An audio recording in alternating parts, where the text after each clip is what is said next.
ஒரு நாளைக்கு முன்பாக மறுக்கப்பட்டு அந்த பேரணியை மறுத்தாங்க. இருந்தாலும் நாங்கள் சட்டத்திற்கு உட்பட்டு ஜனநாயக ரீதியாக அந்த பேரணியை அமைதியாக நடத்தி முடிச்சோம். அது மட்டும் இல்லாம தமிழ்நாடு முழுக்க பொங்கலுக்கு 1000 ரூபாய் வழங்க வேண்டும், மழை வெள்ளத்தால் பாதிக்கப்பட்ட மக்களுக்கு நிவாரணம் வழங்க வேண்டும். அதே மாதிரி அண்ணா யூனிவர்சிட்டியில நடந்த பாலியல் வன்கொடுமைக்கு கண்டனத்தை தெரிவிக்கவும், டாஸ்மாக் மற்றும் போதைப் பொருட்களை தடுக்க வேண்டி இந்த மாதிரி பல்வேறு பிரச்சனைகளுக்காக தமிழ்நாடு முழுக்க தேசிய முற்போக்கு திராவிட கழகத்தின் சார்பாக நம்ம ஆர்ப்பாட்டத்தை கொண்டு வந்தோம். அதுக்கும் முற்றிலுமாக தமிழக அரசு அனுமதி மறுத்தாங்க. அதை நம்ம அமைதியான முறையில அந்த ஆர்ப்பாட்டத்தை நடத்தி நம்ம சட்டத்துக்கு உட்பட்டு செயல்பட்டோம். இருந்தாலும் சுதீஷ் உட்பட 120க்கு மேற்பட்ட பேர் மேல வழக்கு பதிவு செஞ்சிருக்காங்க. ஆனா திமுக மட்டும் இன்னைக்கு ஆளுநரை எதிர்த்து ஒரு ஆர்ப்பாட்டத்தை நடத்துறோம்னு சாயங்காலம் அறிவிச்சுட்டு மறுநாள் தமிழ்நாடு முழுக்க அவங்க மட்டும் ஆர்ப்பாட்டம் நடத்துவது எந்த வகையில நியாயம்? அவங்களுக்கு யார் ஆர்ப்பாட்டம் நடத்துவதற்கு அனுமதி கொடுத்தாங்க? வழக்கு பதிஞ்சிருக்கோன்னு சொல்றீங்க, யார் அனுமதி கொடுத்தா? ஏன் எதிர்கட்சிகள் ஜனநாயக ரீதியாக போராட்டமோ ஒரு ஆர்ப்பாட்டமோ நடத்தணும்னா அரசு ஏன் அனுமதி தர மாட்டேங்குது? அப்ப திமுகவுக்கு ஒரு நியாயம், எதிர்கட்சிகளுக்கு ஒரு நியாயமா அப்படிங்கறத இங்க நாங்க கேட்கிற கேள்வி. அப்ப நீங்க தடை செய்றீங்கன்னா உங்களுக்கு 1000 ரூபாய் கொடுங்க, எங்களுடைய ஆர்ப்பாட்டத்தை நாங்க விலக்கிக்கிட்டு செல்றோம். இந்த பொங்கல் தொகுப்போட 1000 ரூபாயில 2500 அதிமுக ஆட்சியில கொடுத்தாங்க. அப்போ திமுக என்ன சொன்னாங்க? விக்கிற விலைவாசிக்கு 2500 பத்தாது, 5000 ரூபாய் கொடுக்கணும்னு சொன்னாங்க. இப்போ ஒரு 1000 ரூபாய் கூட கொடுக்கறதுக்கு இந்த கவர்மெண்டால முடியல. கொஞ்சம் கூட ஒரு வாய் கூசாம மூத்த அமைச்சர் துரைமுருகன் அவர்கள் சட்டமன்றத்துல என்ன சொல்றாரு? அது தேர்தல் வரும்போது பாத்துக்கலாம் அப்படிங்கிறாரு. இந்த ஆண்டு தேர்தல் வரவில்லை அப்படின்றதுக்காக மக்களுக்கு சேர வேண்டிய அந்த 1000 ரூபாய் தரவில்லையா என்பதை மக்கள் கேள்வியாக நான் கேட்கிறேன். அப்ப இந்த அரசு நடப்பது மக்களுக்காக இல்ல, தேர்தலுக்காக. அப்ப அடுத்த வருஷம் தேர்தல் வருதுன்னா அப்ப மட்டும் நீங்க 1000 ரூபாய் கொடுத்து மக்களுடைய ஓட்டை வாங்கி ஜெயிச்சு மீண்டும் ஆட்சிக்கு வந்துடணும்னு நீங்க மனக்கோட்டை கட்டுறீங்களா? இது எந்த வகையில நியாயம்? மக்கள் எல்லாம் தெளிவாக இருக்காங்க. நீங்க அனைத்து இந்திய அண்ணா திராவிட முன்னேற்ற கழகம் ஆட்சி செஞ்சப்போ ஒரு கருத்தை சொல்றீங்க, உங்க ஆட்சி வரும்போது ஒரு கருத்தை சொல்றீங்க. இது எந்த வகையில நியாயம்? அன்னைக்கு சொன்னீங்க 5000 ரூபாய் கொடுக்கணும்னு, இப்ப 1000 ரூபாய் கூட வைக்கலாம இருக்கு இந்த கவர்மெண்ட். ஒரு 500 ரூபாய் கூட முடியலையா உங்களால? அப்ப வீண் பேச்சு எதுக்கு பேசுறீங்க? அப்போ வீண் வாய் தான் இருக்குது. அப்போ இந்த முறையை தமிழக மக்கள், ஒட்டுமொத்த மக்களும் இன்னைக்கு ஆளும் திமுகவை கடுமையாக தங்களுடைய கண்டனங்களை இந்த பிரஸ் மீட் மூலமாக மக்கள் சார்பாக நான் என் கண்டனத்தை தெரிவிச்சுக்கிறேன். வாக்குறுதிகளை நீங்க இதுவரைக்கும் நிறைவேற்றல. வரும்போது தேர்தல் முன்னாடி என்ன வாக்குறுதி கொடுத்துட்டு வரீங்க? ஒவ்வொரு வாட்டியும் இந்த வாட்டி ஜெயிச்சா இதை பண்றோம் அதை பண்றோம். ஆனா நீங்க கொடுத்த வாக்குறுதிகளில எத்தனை வாக்குறுதி இங்க நிறைவேறி இருக்கிறது என்பதற்கு நிச்சயமாக ஒரு வெள்ளை அறிக்கையை இந்த கவர்மெண்ட் கொடுக்கணும்னு சொல்லி கேட்டுக்கிறேன். அதே மாதிரி பாலியல் வன்கொடுமை அண்ணா யூனிவர்சிட்டியில இன்னைக்கு பார்த்தா மிகப்பெரிய ஒரு கொடுமை நடந்திருக்குதுங்க. இப்ப கவர்னர்கிட்ட நாங்க பேசுறப்ப அவர் சொல்றாரு, எஃப்ஐஆர் கூட அதை ஃபைல் பண்றதுக்கு 4 மணி நேரம் கழிச்சுதான் எஃப்ஐஆர் ஃபைல் பண்ணியிருக்காங்க. அது மட்டும் இல்லாமல் காவல்துறையை இதுக்கு பெரிய அளவுல இதை பத்தி தடுக்கிறதுக்கோ இதுல உண்மையை வெளிக்கொண்டு வரவோ மிகப்பெரிய அளவுல அவங்க ஆர்வத்தை காமிக்கல.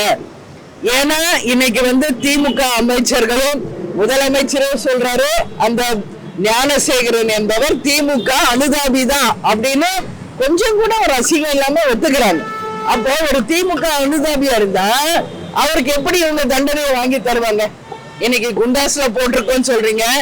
நிச்சயமாக அந்த ஞானசேகரன் அவர்களுக்கு மிகப்பெரிய தண்டனையாக தூக்கு தண்டனையை கொடுக்கணும்னு சொல்லி நான் கேட்டுக்கிறேன். இந்த நேரத்துல ஒரு ரயில்ல இருந்து சத்யான்ற பொண்ணு சதீஷ்ன்றவர் தள்ளி விட்டாரு, லவ் பண்ணலன்னு, அது மட்டும் தூக்கு தண்டனைக்கு போயிருக்கு அந்த வழக்கு.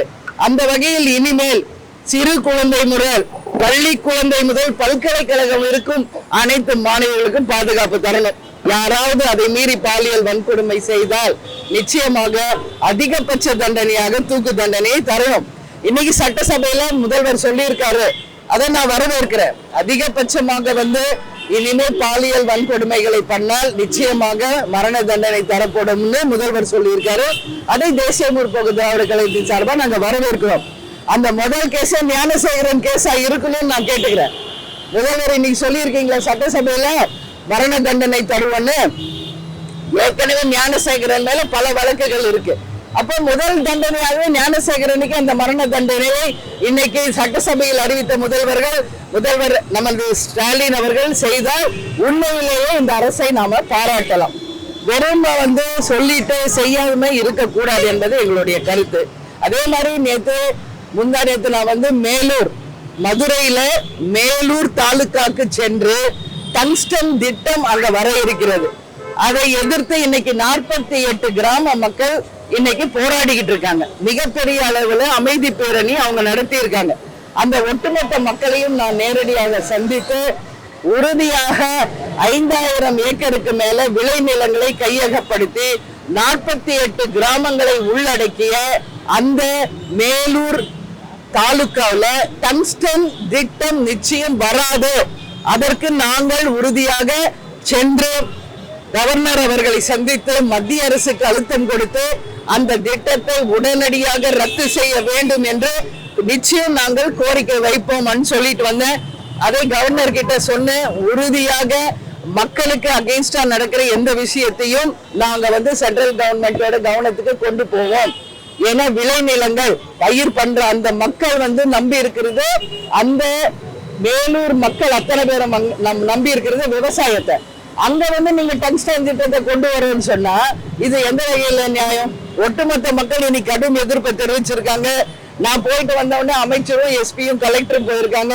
ஆனா மக்கள் கடுமையான தங்கள் கண்டனத்தை அங்க தெரிவிச்சிருக்காங்க. அதனால நிச்சயமாக அந்த திட்டம் வராது என்று மத்திய அரசு உடனடியாக அறிவிக்க வேண்டும். அதை நாங்கள் கவர்னரிடம் வலியுறுத்தி சொல்லியிருக்கோம். அது மட்டும் இல்லாமல் தமிழக அரசு பாதுகாக்கப்பட்ட வேளாண் மண்டலமாக மேலூர் தாலுகாவை அறிவிக்க வேண்டும் என்பதையும் வலியுறுத்தி இங்க சொல்றேன். அதையும் அவரிடம் நாங்க வலியுறுத்தி இருக்கோம். இதை தமிழக அரசு தான் செய்ய வேண்டும். அவங்க சொல்றாங்க எப்படி அது வேளாண் மண்டலமா அறிவிக்க முடியாது, நிறைய ஃபார்மாலிட்டிஸ் இருக்குன்னு அமைச்சர் சொல்லியிருக்காரு மூர்த்தி அவர்கள். நான் ஒண்ணு கேட்கிறேன் மூர்த்தி அவர்களை, இன்னைக்கு தஞ்சாவூர்ல அண்ணன் எடப்பாடியார் அதிமுக ஆட்சியில இருந்தப்போ தஞ்சாவூரை பாதுகாக்கப்பட்ட வேளாண் மண்டலமா அறிவிச்சாரா இல்லையா? ஏன் உங்களால அறிவிக்க முடியாதா? மக்களுக்கு ஒரு விஷயம் நல்லதுன்னா நீங்க கூட இருந்து சப்போர்ட் பண்ண மாட்டீங்களா? உண்மையிலேயே இந்த அரசு விவசாயிகளுக்கும் ஏழை மக்களுக்கும் துணை நிற்கிறது என்றால் உடனடியாக இந்த பொங்கல் பரிசாக 1000 ரூபாய் தான் நீங்க கொடுக்கல, அதை அட்லீஸ்ட் பாதுகாக்கப்பட்ட வேளாண் மண்டலமாக மேலூர் தாலுகாவை நாங்கள் அறிவிக்கிறோம் என்பதை இந்த தமிழக அரசு ஸ்டாலின் அவர்கள் உடனடியாக அறிவிக்க வேண்டும் என்று மதுரை மேலூர் மக்களை சார்பாக இங்க நான் என்னுடைய கோரிக்கையை தமிழக அரசுக்கு வைக்கிறேன். ஆமா, இடைத்தேர்தல் டேட் அறிவிச்சிருக்காங்க, இன்னும் யாரும் வேட்பாளர்கள் அறிவிக்கவில்லை. தேமுதிகவினுடைய நிலைப்பாடு என்ன என்பது இன்னும் 1 இல்ல 2 நாள்ல உங்களுக்கு தலைமை கழகமே அதிகாரப்பூர்வமாக நாங்கள் அறிவிப்போம்.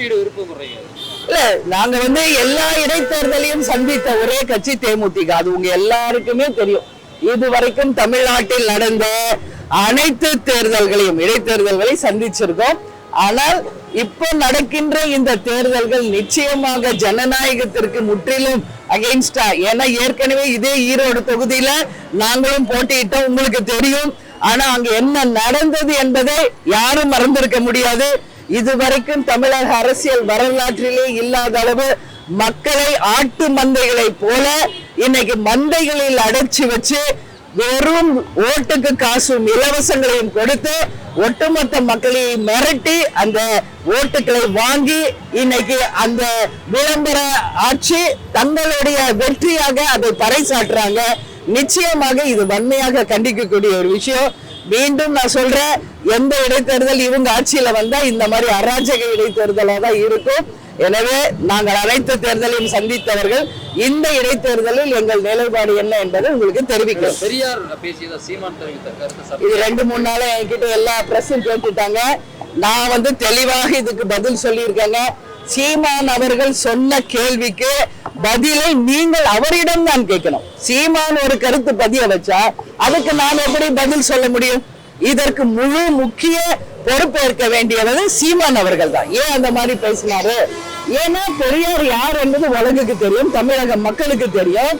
அவர் வாழ்ந்து அவருடைய தன்னுடைய சரித்திரத்தை இங்க நிரூபிச்சு அவர்கள்லாம் இறந்து போனவங்களை பத்தி ஏன் இப்ப பேசி அதை ஒரு அரசியல் ஆக்குறாங்கன்னு தெரியல.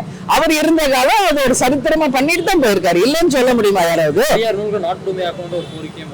நல்ல விஷயம் தானே, நாட்டு உரிமை ஆக்குறது நல்ல விஷயம். பெரியாருடைய நூல்களை அதுல மாற்று கருத்து கிடையாதுங்க. ஆனா நமக்கு வாய் இருக்குதுன்றதுனால நம்ம எதோ பேசக்கூடாது, கொச்சையா பேசக்கூடாதுங்க. வாழ்ந்து மறைந்த தலைவர்கள் அது யாரென்னா இருக்கட்டும், அவங்க மறைந்த பிறகு அவர்களை பற்றி தவறாக பேசும் கருத்து நிச்சயமாக தேசிய முற்போக்கு திராவிட கழகம் நாங்கள் ஏற்றுக்கொள்ள மாட்டோம். எனவே அவருக்கு சொன்ன அந்த கேள்விக்கு பதில் அவரிடம் நீங்க கேட்கணும்னு சொல்லி நான் கேட்டுக்கிறேன். நான் சொல்றேங்க, என்ன செயற்குழு பொதுக்குழு முடிச்சுதான் அதை நாங்க அறிவிப்போம். வெகு விரைவில் உங்களுக்கு நாங்க தெரிவிக்கிறோம். நன்றி.